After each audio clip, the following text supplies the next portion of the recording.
Comissão Reguladora das Artes Marciais, CRAM, rato relatório no recomendação do Presidente da República Francisco Guterres Luolo, chefe de Estado preocupa rolê nebe maquiha. Informação do secretário de Estado de Juventude e no Desporto, Nelo Isaac Hiramuto, com membro CRAM, rato relatório do Presidente da República segunda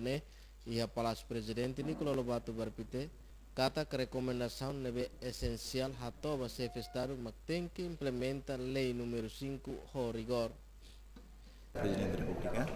estava pedindo uma comissão reguladora das marciais, antes o Presidente de tempo,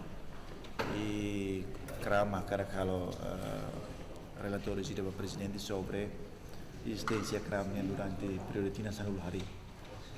Também está bom katakan atividades artes marciais ni bem maka liban ela hamos problemas e o todo preocupa tanto o presidente da como se preocupa.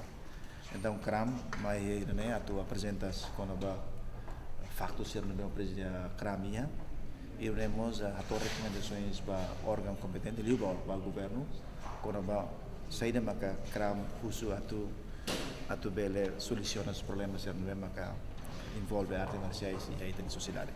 Niarian recomendação CRAM mak atu for oportunidade para artes marciais tolo nebe maktaka se vai hira atu loke tem que foti decisão nebe claro para órgão instituição hotu.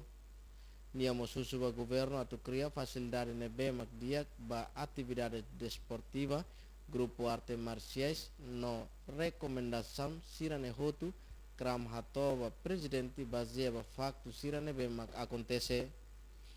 e a encontro ne presidente da República Francisco Guterres Luolo foi opinião ne bem dia CRAM nemos reforça o CRAM bele e akbit atu serviço hodi hare problema sirane bem acontece e harailaram